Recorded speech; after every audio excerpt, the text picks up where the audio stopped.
Hello and welcome back to part 3 of our docuseries on the horrific crimes committed by the Sun Gym Gang. If you missed part 1 or 2, click the links on screen now to view them. We left off with Jorge Delgado arriving at his warehouse. Daniel Lugo and Adrian Doorbal had failed at getting any money from Frank Griga, but had killed him and his girlfriend. Additionally, the gang had their previous victim, Marc Schiller, seeking retribution for the month-long torture he endured, while they extorted money and his home from him. Tap that subscribe button on screen now, and I'll do my best to reach through this screen and hand you this wad of cash. Let's get started on our third and final part of the horrifying crimes of the Sun Gym Gang. Lugo, Delgado, and Doorbal would wait several hours for Raimondo to return for their body disposal, before deciding to begin on the work themselves. They dismembered the corpses and dropped them into 55-gallon drums containing a mixture of road tar and muriatic acid to speed decomposition. Before sealing them, however, Lugo and Doorbal realized the bodies could be identified through their dental records and fingerprints. They removed the head and hands and sliced off the fingerprints and used a hatchet to remove the teeth before placing them in separate buckets. They then moved to drop the barrels off in a drainage ditch next to some discarded appliances, and the red buckets would be disposed of in Alligator Alley on I-75. The police were initially hesitant to investigate Schiller's case, though he presented them with evidence that he signed away huge amounts of assets, and there was evidence of his hospital stays. By the time he contacted the police about his kidnapping, torture, and attempted murder, it had been nearly 2 months. Why had it taken him so long to contact the police? Why had he contacted a private investigator to get his money back? And why was he making these protracted negotiations with people who had supposedly beaten and tortured him when he had full legal grounds to have them detained for the crimes committed against him? The doctors at the hospital had initially treated him as a DUI case, and to Schiller's devastation, the police believed that to be the facts of the matter, and the money and property signed away were viewed as simply being bad business dealings, which he was already in the process of disputing, as he had already won back the quitclaim deed to his home, and it seemed as though he was already on track to getting his money back. They wondered, was there some missing piece to this puzzle? Something that Schiller was trying to hide?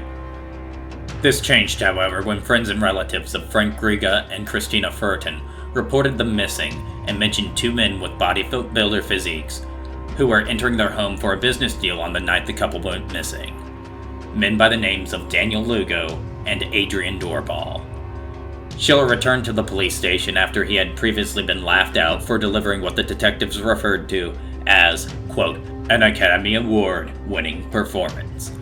This time, however, when Schiller went through the events, police listened as he recounted how the gang had beaten and tortured him, and stolen everything he owned before attempting to murder him. As the detectives heard his case, they must have known that their failure to act sooner likely led to Griga suffering a similar fate. Adrian Doorbal, Jorge Delgado, and John Meese were arrested immediately. Delgado attempted to laugh off the arrest warrant initially. He had, after all, been claiming that Schiller stole $200,000 from him. He would later admit to hiring Lugo and Doorbal to retrieve his money, claiming that they acted independently of him and had gone too far.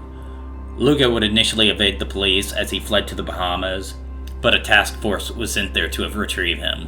Police would gather up other members of the Sun Gym Gang, including Carl Weeks and Stevenson Pierre, who were quick to roll on the gang, and as a result received only 10-year sentences for their involvement in Schiller's kidnapping. Lugo attempted to receive leniency for his sentencing by revealing the location of the bodies of Frank Griga and Christina Furton. Investigators were initially receptive to his request, but after seeing the contents of the 55-gallon drums and that they had no identifiable features, the police were not amused, and Lugo quit being cooperative a short time later. An anonymous caller would, however, call in and report where the head and hands were located, and the body of Christina Furton was identifiable as she had gotten breast implants, and the serial numbers for the medical devices were on file with her plastic surgeon's office. John Raimondo, the body disposal expert who failed to show, was deemed to have disposed of Grigo's Lamborghini in the Everglades, and as a result would receive an 8-year sentence for kidnapping and extortion. Delgado would become the state's star witness when he cracked, since he had deep knowledge of both Schiller's kidnapping and detainment, and the murders of Frank Griga and Christina Furton, but was only involved after the fact. The police were able to cut him a generous 15-year plea bargain in exchange for his testimony to bury Lugo, Doorbal, and Mies, who were determined to be the leaders and true threat to society. On February 24, 1998, the trial for Daniel Lugo, Adrian Doorbal, and John Mies, the accountant who notarized Schiller's signatures while he was being tortured, began. The prosecutor's case lasted 10 weeks, where they recounted the gang's horrific crimes. In contrast, the attorneys for Lugo and Doorbal presented no defense, and Mies' attorney would only call one witness to the stand. Lugo and Doorbal were both sentenced to death. John Mies, who had been offered a 9-year plea agreement on the eve of the trial, which he foolishly rejected, would receive 56 years. Mies would pass away of a stroke in 2004. Adrian Doorbal would have his sentence commuted to life in prison. Daniel Lugo remains on death row to this day. In spite the fact that the attorneys had advised him that his testimony was unnecessary, Schiller took to the stand for all 3 of the leaders of the Sun Gym gang. Once the sentencing was complete, Schiller exited the courthouse, satisfied he had received justice for the month of torture he received from the gang and the attempted murder. Doorbal still had $700,000 of his money sitting in an account, but with the trial over, that money would soon be his again. Before he could leave, however, men began shouting at him to quit moving. Fear gripped Schiller, as he was surrounded and shackled for the second time in his life. Schiller didn't know it, but ever since the Sun Gang had been arrested, the FBI was taking a much closer look at his finances. Though initially assisting in the prosecution's investigation, when the FBI noticed another $14 million in liquid assets that the gang had failed to touch, federal agents began taking a closer look and would discover that Schiller had been orchestrating a fraudulent Medicare billing scheme of his own. Schiller felt betrayed. The prosecutor's office called him back up to the United States and forced him to recount every aspect of the excruciating ordeal he had gone through, knowing good and well that he was going to be arrested. He was now facing 25 years, and with how frail his body had become since being kidnapped and tortured, it may well be a death sentence. He would, however, find relief from Judge Farrer, who presided over the trial for the Sun Gym gang, and would speak at Schiller's sentencing hearing.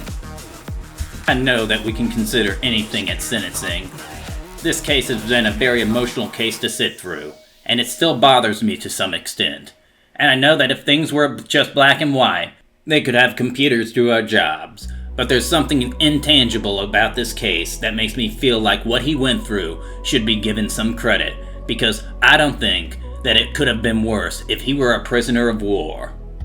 Judge Farrer then proceeded to tell the jury of Schiller's ordeal and the horrors that he had endured at the hands of his captors. The judge's testimony had a profound effect on the jurors, who would recommend a 46-month sentence for Marc Schiller, the lowest allowed by federal law.